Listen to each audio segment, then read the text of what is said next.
NT Ramarao గారి 102వ జన్మదిన శుభోత్సవం సందర్భంగా ఆయనకు పాదాభివందనాలు చేస్తున్నాను.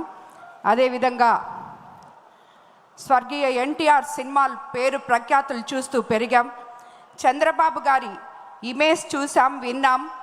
చంద్రబాబు గారి విజన్ చూసి మేము ఎంచుకున్న వ్యాపార రంగంలో కూడా ఆధునికత, అప్డేట్ మెషిన్స్తో వరల్డ్ వైడ్ విస్తరించాం.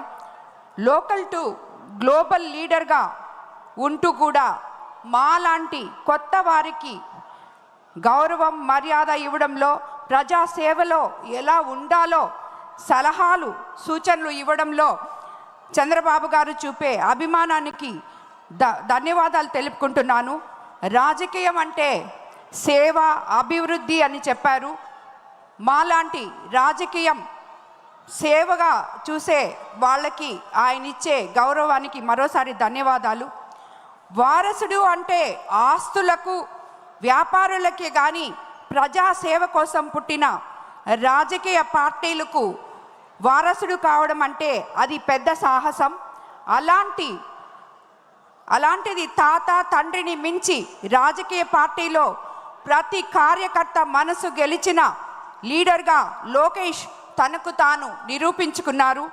విపత్కర పరిస్థితుల్లో తల్లిదండ్రులను, తెలుగుదేశం పార్టీని కాపాడుకుంటూ రాక్షసాంగ పరిపాలన చేసే నియంతతో పోరాడినప్పుడే లోకేష్ బాబు గారి శక్తి తెలిసింది. ఇన్ని ఉత్తమ నాయకత్వ లక్షణాలు మనసున్న అధినేతలతో కలిసి ప్రయాణం చేయడం చాలా గొప్పగా నేను ఎంపీ వేమిరెడ్డి ప్రభాకర్ రెడ్డి గారు భావిస్తూ రాష్ట్ర పునర్నిర్మాణానికి ఈ నాయకులతో కలిసి అడుగులు వేయడం మా అదృష్టంగా భావిస్తున్నాను. ఆంధ్రప్రదేశ్ రాష్ట్రంలో మరి ఏ నేతకు దక్కని గౌరవం సీఎం చంద్రబాబు గారికి దక్కింది.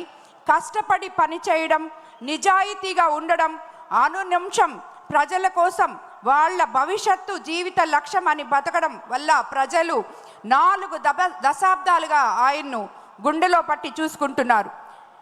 నిన్నటి విధ్వంసం నేటి రేపటి వికాసం వైపు రాష్ట్రం ప్రయాణం సాగుతోంది.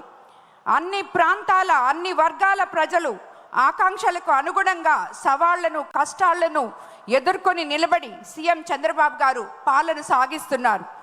రాష్ట్రంలోని ప్రతి పౌరుడు గర్వపడేలా నాది ఆంధ్రప్రదేశ్, నా రాజధాని అమరావతి అనేలా నిర్మాణం చేపట్టారు. ఏడాదికి 15% వృద్ధి సాధనతోనే స్వర్ణాంధ్ర 2047 సాకారం అవుతుంది. 2047 నాటికి 308 లక్షల కోట్లు ఆర్థిక వ్యవస్థగా ఏపీ చేరాలనే లక్ష్యంగా పెట్టుకున్నాం. రాష్ట్ర తలసరి ఆదాయం 55 లక్షల సాధనకు 10 సూత్రాలతో ప్రణాళిక రూపొందించారు. 60% పట్టణీకరణ, నిరుద్యోగత తగ్గించడం, 39.12 లక్షల కోట్ల ఎగుమతులు సాధించడం లక్ష్యంగా పెట్టుకున్నారు. 2029 నాటికి తలసరి ఆదాయం 5,42,985 వచ్చేలా పెట్టుకున్నారు. కొన ఊపిరితో ఉన్న రాష్ట్రాన్ని కాపాడమే కాదు, ఆంధ్రప్రదేశ్ అని సగర్వంగా నిలబెట్టే బహుత్తర బాధ్యతను మా కూటమి ప్రభుత్వం తీసుకుంది. 10 లక్షల కోట్ల అప్పులు, గాడి తప్పిన వ్యవస్థలు, అస్తవ్యస్తంగా ప్రభుత్వ శాఖలు, పెండింగ్ బిల్లులు, అనేక సవాళ్లను విసిరిన అనుభవంతో, అందరి సహకారంతో పాలన చేస్తున్నారు. ప్రజల నమ్మకం ఒమ్ము కాలేదు. 5 నెలల్లోనే ప్రజల కోసం ప్రభుత్వం అనేక అడుగులు వేసింది. అందుకే ప్రజల్లో ఒక నమ్మకం, సంతృప్తి, సంతోషం, భద్రత కనిపిస్తుంది. ఎన్నికల హామీలకు అత్యధిక ప్రాధాన్యత ఇచ్చాం. తద్వారా ప్రజల్లో ఒక పాజిటివ్ చర్చను తీసుకురాగలిగాం. ప్రజలు కూడా అర్థం చేసుకునేలా అండగా నిలిచారు. పేదల సేవలో అనే కాన్సెప్ట్తో పాలన చేస్తున్నాం.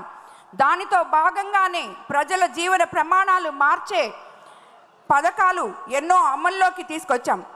2014లో 16,000 కోట్ల రెవెన్యూ లోటును పాలన ప్రారంభించిన 120కి పైగా సంక్షేమ పథకాలు, కార్యక్రమాలు అమలు చేశాం.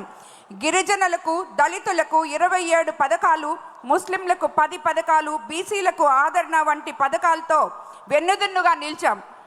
పుట్టిన బిడ్డకు ఎన్టీఆర్ బేబీ కిట్, తల్లి బిడ్డ ఎక్స్ప్రెస్తో మొదలుపెట్టి చనిపోయిన వారికి బీమా వరకు అనేక పథకాలు అమలు చేశారు.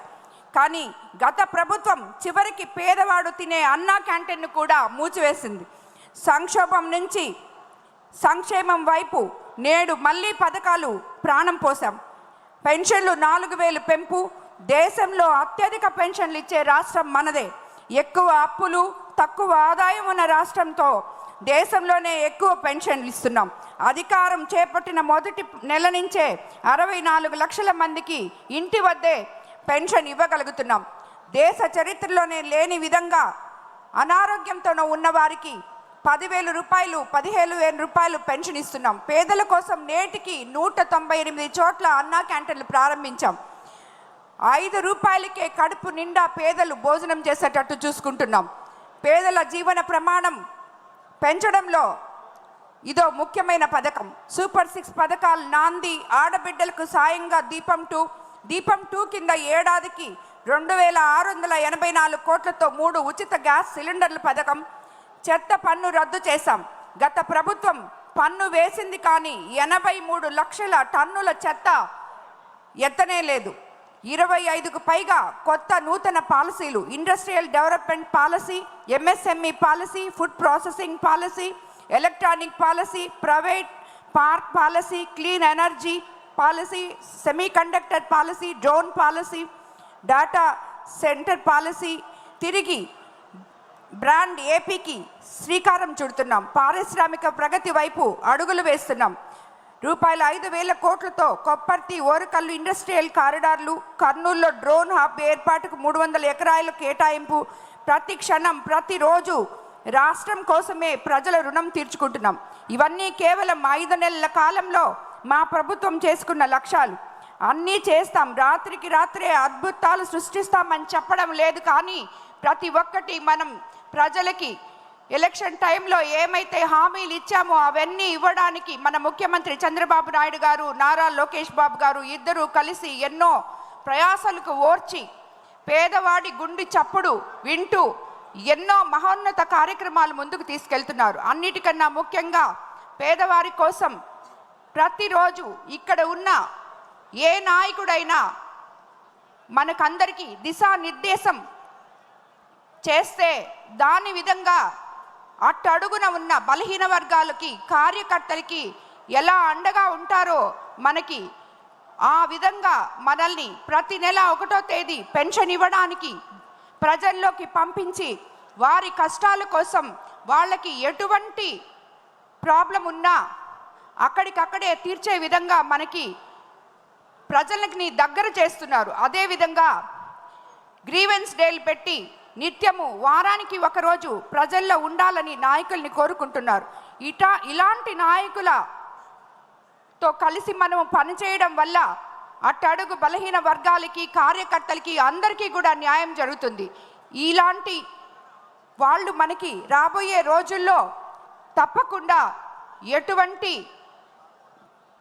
క్లిష్ట పరిస్థితుల్లో మన రాష్ట్రం ఉన్నా కూడా మనం అభివృద్ధి ప్రదం వైపు ఎల్లగనమలి ఇలాంటి నాయకుల ద్వారా మనం అందరము దీని మూలంగా తెలియజేసుకుంటాను. మరోసారి నాకు ఈ ప్రతిపాదనని బలపరిచినందుకు ఇచ్చిన అవకాశాన్ని ఇచ్చిన అందరికీ కూడా ధన్యవాదాలు తెలుపుకుంటూ నమస్కారం.